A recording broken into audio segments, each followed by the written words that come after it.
everyone.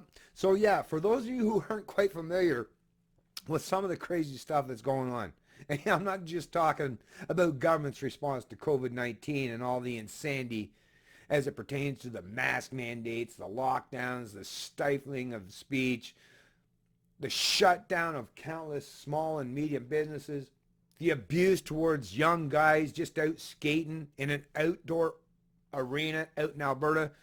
You know, the people that are just what? Think about earlier in the summer, people were just out taking their dog for a walk. I mean, you know, a guy that took his kid out to the local park, or the person that's down at the beach that got fined for daring to go outside, to venture outside. I mean, you know, the countless crazy stories and insanity. I mean, now I'm not talking about any of that. That's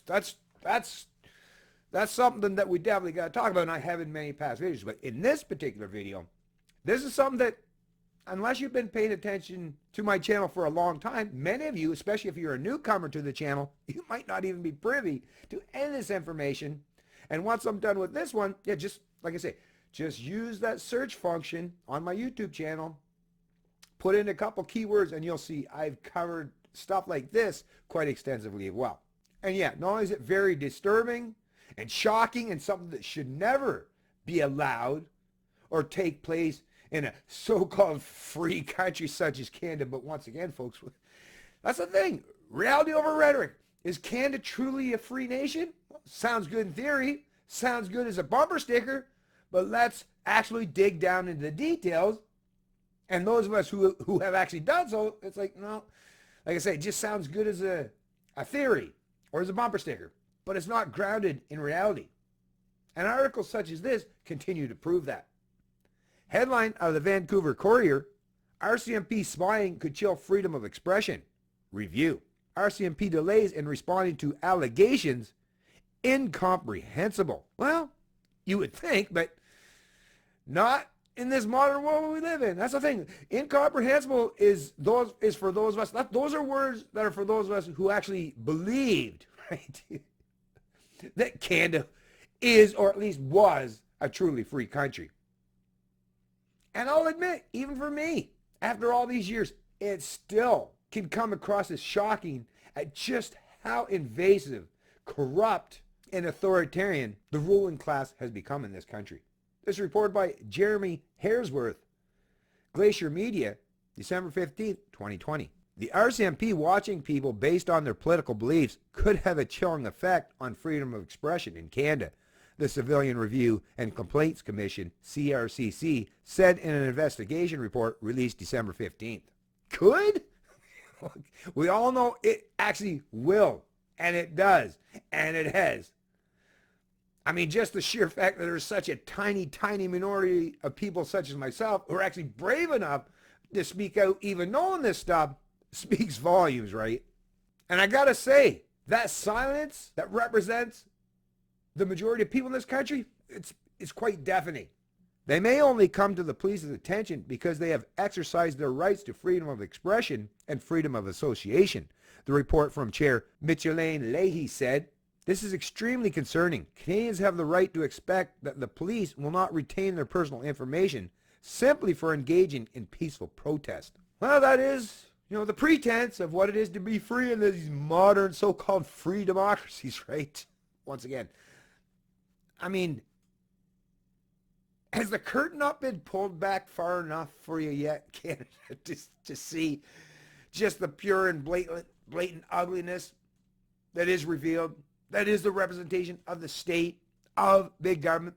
Have you seen enough yet? If not, well, don't worry, there's more. And not just as it pertains to this article, but as you'll see with your own eyes and hear with your own ears and experience in your own life for the foreseeable future.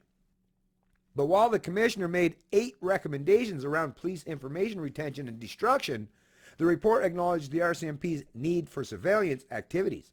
And that's infuriated civil society groups already enraged at the delays in investigations into the Society's 2014 complaint 6 years ago, right?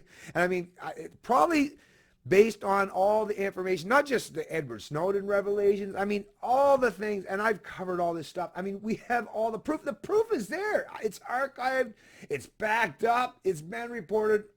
by a multitude of people such as myself, mostly I will say alternative outlets, but even some of the establishment hacks have had to report on this stuff for crying out loud. And yet, like I say, it's just that short attention span. It's just forget about it and move on. And there's a new story, so it's like people forget about all this stuff that's taking place, but it didn't go away. It's just you forgot about it, or the masses have forgotten about this stuff, or they're just not privy to this information in the first place. Which is why I'm trying my best, folks, just trying my best here to help in that regard.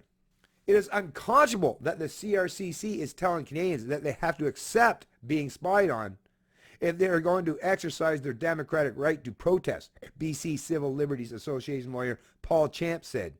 RCMP spying on people who are exercising their right to dissent is an attack on freedom of expression.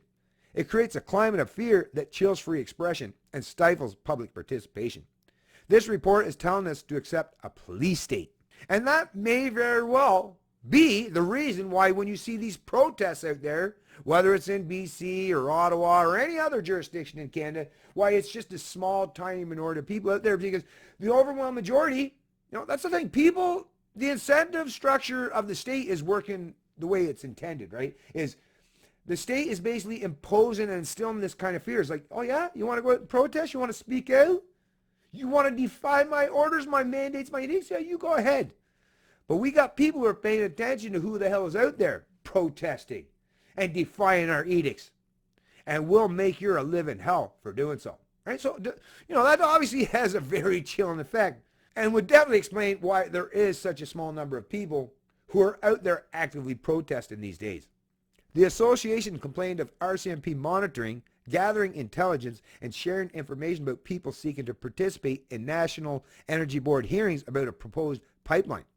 The association said RCMP officers improperly monitored activities of people and groups seeking hearing participation in board hearings, improperly engaged in covert intelligence gathering and or infiltration of peaceful organizations, and improperly disclosed information about those people and groups.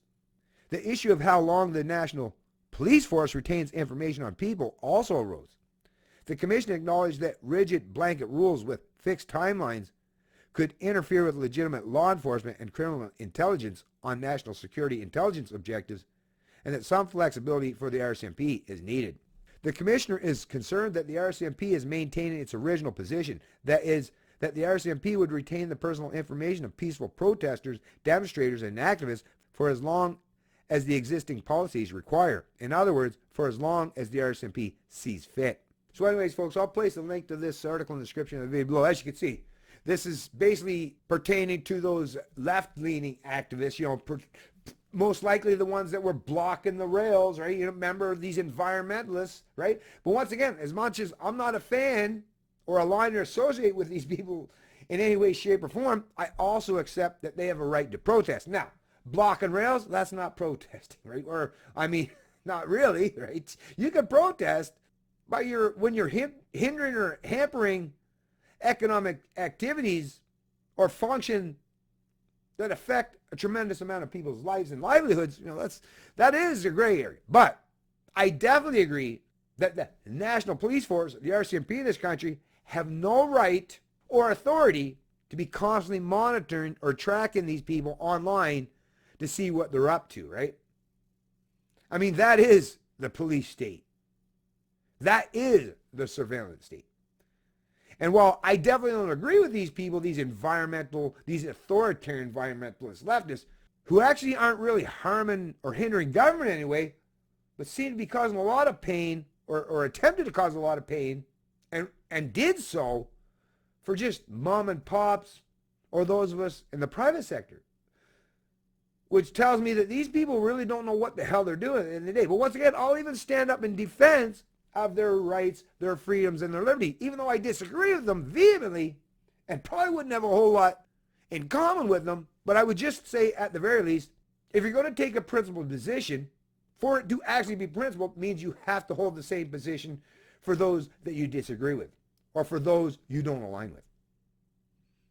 Not to mention, if they're doing this with the environmentalists, imagine what they're doing as it pertains to these so-called right-wing activists or proponents of big oil, right? or all the protesters who are out there railing against big government's COVID-19 restrictions, mandates, and edicts, right? So once again, even though you as a person, like that's the thing, if you're someone that's on the right side of the political aisle, right side, sorry, and you're like, oh, screw these guys, they deserve everything they get, these protesters, these environmentalists, okay, well, all right, well, if you want to take that position, you go ahead and take that position. But then when the state, when big government comes after you or your ilk, well, they're going to say the exact same thing back to you. Do you see how that works out to be a fail and a zero-sum game for both sides of the equation? No. Just like I've said many times before, and the whole point, the whole reasoning behind the philosophy of liberty is it's not for you, it's not for me, it's for everybody. The point of universal principles and ethics is that, yeah, we all have to follow and abide by the same rules. No exceptions. Anyways, folks, I'll place a link to this article in the description of the video below. Going to move on to the next one. It's Canadian Libertarian, and I love liberty.